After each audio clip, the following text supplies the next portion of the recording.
As we've stated many times, the first issue or the first question that has to be answered and answered decisively, and thus far, I don't know of anyone, including myself, who cannot answer it other than on the basis of opinion, is this. We have Ezekiel 38 and 39, a Gog and Magog scenario, but we also have Gog and Magog at the end of the millennium in the book of Revelation. Is there one battle of Gog and Magog, or are there two? Now, given the fact that we must always interpret the Old Testament in light of the New Testament revelation of Jesus, the primary Gog and Magog must be the one at the end of the 1,000-year reign, because that's the one where the New Testament cites and puts the emphasis.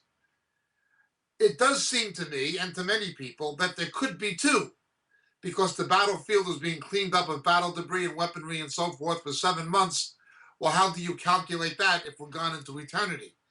On that basis and certain other factors, some people say that there could be two. Concerning the nations themselves, the issue is this. Except for Put, at that time called Put, now called Libya, there are no Arab nations in the constellation of nations coming against Israel. It involves Turkey, seemingly Russia, nations that were formerly part of Soviet Central Asia, Kazakhstan, Tajikistan, nations of that nature in Central Asia that are largely tribal and Islamic. That would seem to be the alliance of nations coming against Israel, but conspicuously, there are no Arab nations there, with the partial exception or possible exception of Libya. Bearing in mind that the North African population is not all Arab either. It was originally and indigenously, it was either Nubian or it was Berber. So we have the situation now. Okay, let's presuppose there are two. But why are there no Arab nations there? This would seem to suggest something has happened to those Arab nations, some kind of an eradication. Different people have postulated different theories, again, theories, none of them provable, such as Bill Salas, that there will be some kind of a conflict with Israel prior to the Gog and Magog events. Other people are simply not sure.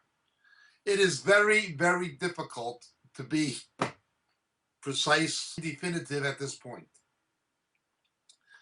Could the destruction of Damascus and the destruction of Jordan, prophesied in Isaiah, could that be the reason we don't see any Arab nations in the alliance coming against Israel at that particular time? Could that be? There is a third aspect of this problem. There are arguments for and against it being the battle of Gog and Magog, equaling the battle of Armageddon, being the same. There are arguments for and against. There seems to be geographical differences.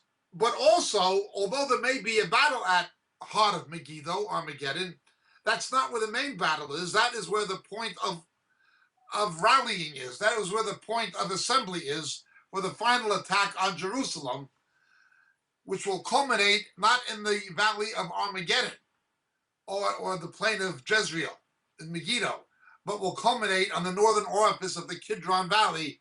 That is the valley of Jehoshaphat, according to Zechariah. So, again, you've got three problems. One, is there one Gog and Magog, or two? Secondly, why are there no Arab nations there? And three, is it or is it not the same as the Battle of Armageddon? This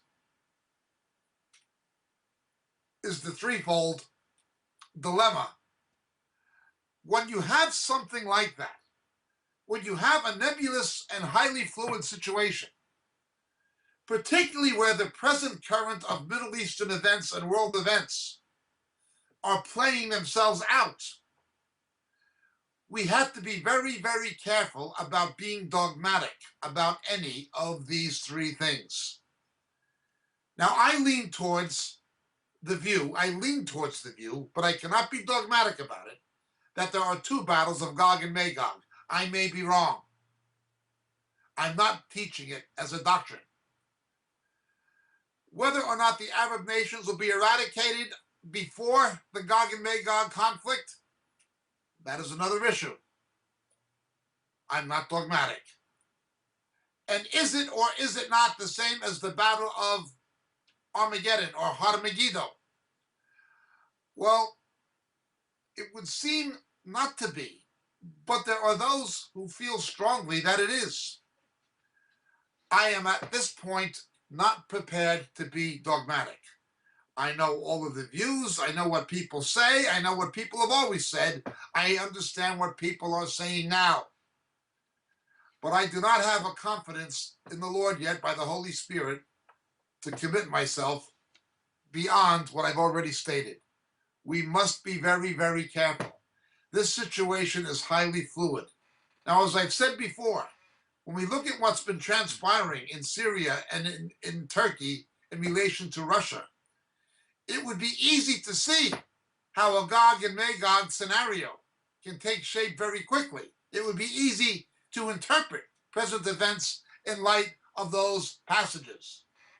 But it would also be very easy to see how it could play out differently. Again, when the time comes, the Holy Spirit is going to show us.